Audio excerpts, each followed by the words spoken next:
Mark had been away a lot lately.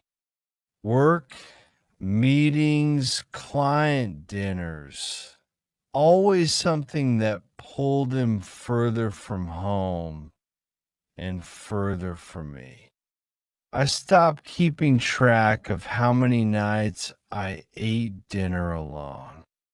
At first, I used to text him silly pictures of my meals, hoping he'd reply with a laugh or maybe a compliment. It stopped a year ago. Now I just eat in silence, scrolling on my phone until the food goes cold. He's a good man, I know that. Responsible, loyal, never raises his voice. But it's like living with a roommate who's always packing for their next trip, that I wasn't unhappy in the dramatic sense. It was quieter than that, like a background hum of loneliness that never really turned off. I started talking to myself more out loud. I narrate chores like I was hosting a cooking show, or comment on the weather like there was someone beside me. The walls didn't answer, but at least they didn't leave. I told myself this was just part of marriage. The safe, predictable phase after the spark. But I started noticing things I didn't used to, like how often I checked my own reflection, or how long I lingered before getting out of bed in the mornings. When Mark said he hired someone to fix the back deck, I barely reacted. "It's about time," I said, stirring my coffee. The planks had been rotting for months. On a Tuesday morning, he arrived. Tyler, young, maybe mid-20s, baseball cap, a clean gray shirt already damp with sweat, toolbox in hand. I watched him from the kitchen window as he measured beams and knelt on the warped boards. His movements were focused, precise. I told myself I was just curious. After all, I was home alone and needed to know who was around the house. The first time we spoke, it was just a polite hello. I offered him water. He thanked me with a quiet smile. His voice was soft but clear, like someone who chose words carefully. I noticed his hands, calloused but gentle in the way he handled tools. I shook off whatever that thought was and returned to cleaning, scrubbing the same countertop 3 times. That night, I showered a little longer. I moisturized my legs and wore a robe I hadn't touched in months. Not for anyone, just because. Or at least that's what I told myself, that he came again the next day. And the next. Always on time. Always with a nod and a smile. One afternoon, I left a pitcher of lemonade on the porch without saying a word. When I came back to get it, it was empty. There was a post-it on the tray. "Thanks, It read in neat handwriting. I folded that note and slipped into the back of my drawer. No reason. Just didn't want it in the trash. Mark called that evening. I told him the deck repairs were going well.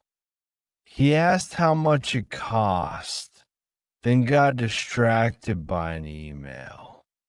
We hung up without him asking how I was.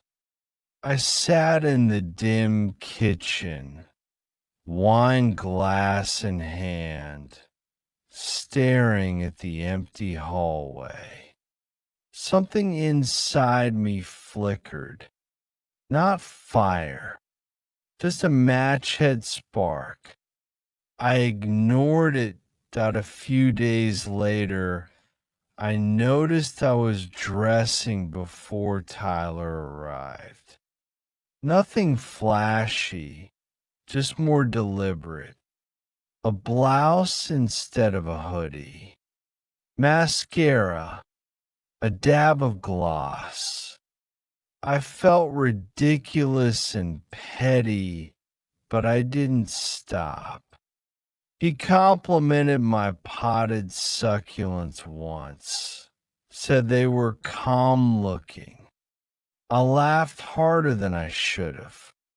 The way he looked at me was different, not intense, just present, like I wasn't background noise. That shouldn't have meant anything, but it did. That night, I sat on the edge of my bed, scrolling through old photos. Mark and I at the lake, at a wedding, holding hands. I looked younger, not just in skin, but in spirit. I missed that version of me, the one who felt seen.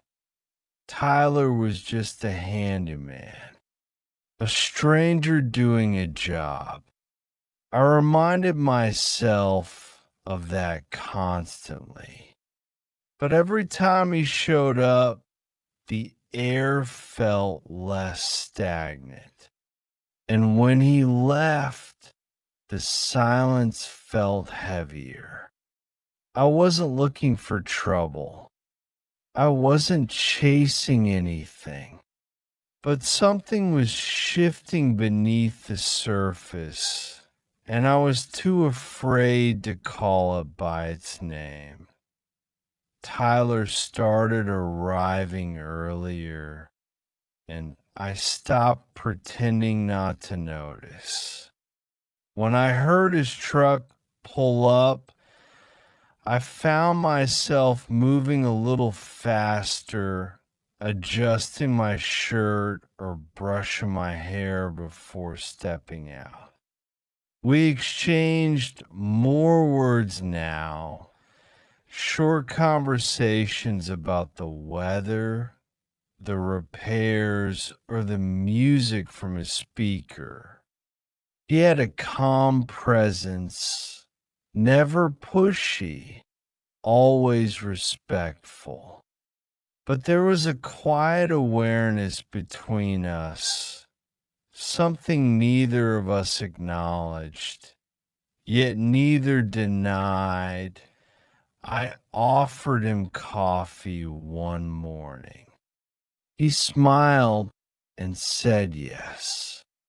I watched him wrap his hands around the mug like he was savoring something more than caffeine. He noticed a book on the table and asked if I liked it. I said I hadn't finished it. He said the ending was overrated. I didn't ask how he knew. That moment hung in the air longer than it should have. I forced a laugh, then walked away before I asked him to stay longer. The line was thin. Every interaction was brief, innocent by design. But there was a shift in how I stood, how I listened, a strange awareness in the silence between words. I hated the thrill it gave me. It made everything at home feel louder. Mark's silence, his distraction, the lack of anything that felt personal anymore. He still called at night, still asked how the deck was going, but not once did he ask how I was feeling. I wanted to scream that something inside me was unraveling, but I smiled through it, told him everything was fine, and meant none of IT rain one afternoon. Tyler worked in the garage instead. I brought him a towel and slipped slightly on the wet concrete. He caught me by the arm, quick, steady, strong. Our eyes locked, and something in my chest tightened. I stepped back immediately, murmuring thanks, trying to act unaffected. But my skin burned where he touched me. I didn't look back as I walked inside, afraid of what my face would reveal. That night I couldn't sleep. I replayed the moment over and over, analyzing every second, every glance. I wondered if he felt the same pull, or if I was imagining all. Maybe I just needed attention, validation, something to remind me I still mattered. I hated myself for it. I hated that it felt good. The next day, I made an excuse to talk to him longer. Asked about his background, how he learned the trade. He told me he used to work with his uncle after high school. I mentioned how I studied art, but never used the degree. He said that was a shame, that people should do what makes them feel alive. I didn't answer. I couldn't. Mar texted later, said he might extend his trip. I stared at the message without responding. There was no part of me that felt surprised, just empty. He was doing his job. I was doing something else, waiting, wondering, walking closer to a place I didn't recognize. Tyler stayed late that evening. I offered him wine without thinking. He hesitated, then accepted.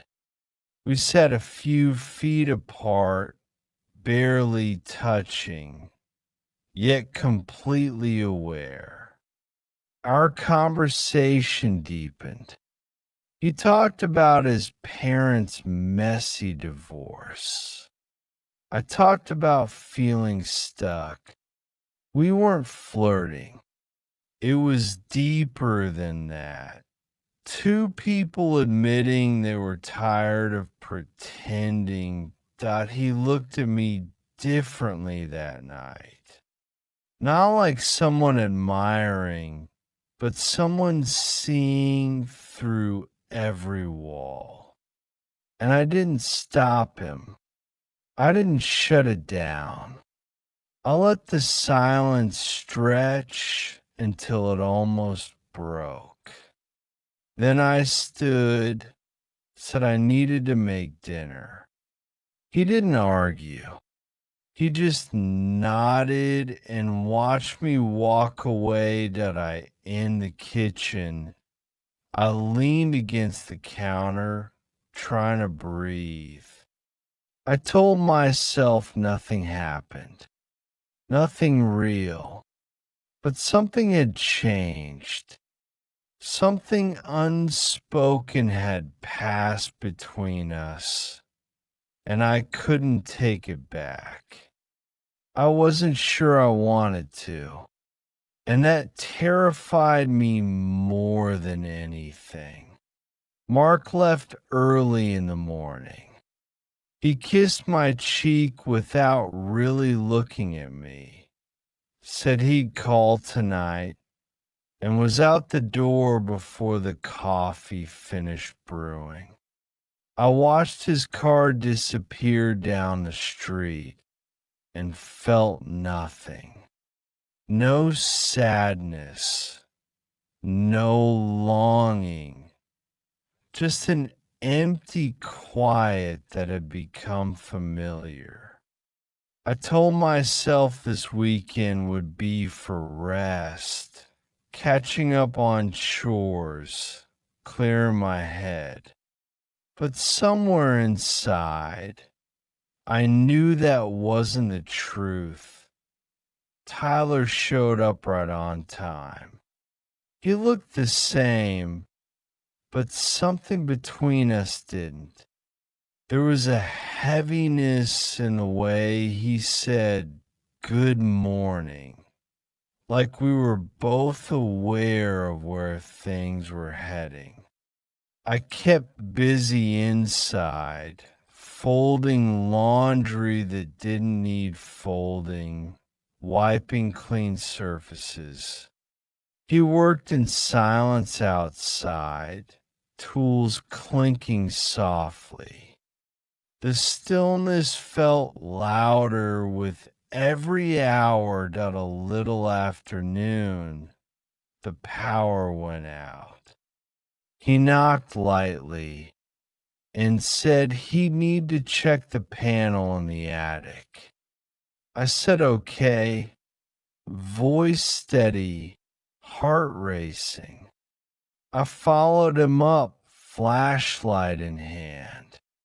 The air was thick and the space too small for comfort. He worked quietly while I stood a few feet away, trying not to let the silence swallow me. That he sat back, wiped sweat from his brow, and looked at me. "You okay?" he asked. I nodded too fast. He didn't believe it. "You don't have to pretend." His voice was low, calm, careful. I didn't respond. I just looked at him and hated how right he was. For a moment, everything stilled. Then, like neither of us could stop it, he reached for my face, brushing a strand of hair behind my ear. My breath caught. His hand didn't drop. I could have stepped away. I didn't. When his lips touched mine, it wasn't fast. It wasn't rushed. It was slow and sure and terrifying. I kissed him back. I didn't stop to think. I didn't stop at all. It wasn't lust. It was need. It was years of being invisible, touched by someone who actually looked at me, heard me, felt me. For a brief second, I was alive again. I pulled back first. My hands trembled. He looked at me, not asking, not pushing, just waiting. I whispered, "This shouldn't have happened." He nodded, but didn't look away. It already did. I turned and left without another word.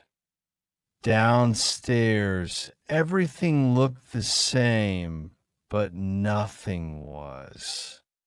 The dishes were clean, the table untouched, but I felt like a stranger in my own skin. I sat on the floor in the hallway and stared at the wall for what felt like hours. I didn't cry. I didn't scream. I just sat there, letting the weight of what I'd done settle into every inch of me. That night, I lay in bed alone, staring at the ceiling fan spinning shadows above me. I heard every creak of the house, every tick of the clock. I wanted to rewind, but I didn't regret it. Not fully. I regretted how easy it was, how natural, how a single moment of being seen had undone everything I thought I knew about myself that I didn't reach for my phone. I didn't message him. I didn't even say goodbye. I just lay there wondering what kind of woman I had become, and if I had always been her, quietly waiting for a reason to come undone. The next morning, I woke up before the sun, body still and mind flooded. The house was cold, the kind of cold that seeped under your skin and stayed there. I walked around in silence, avoiding every reflection, as if seeing myself might force me to say something out loud I wasn't ready to admit. I try to follow my normal routine: coffee, toast, checking emails. But everything felt unnatural, like I was mimicking a life I no longer belonged to.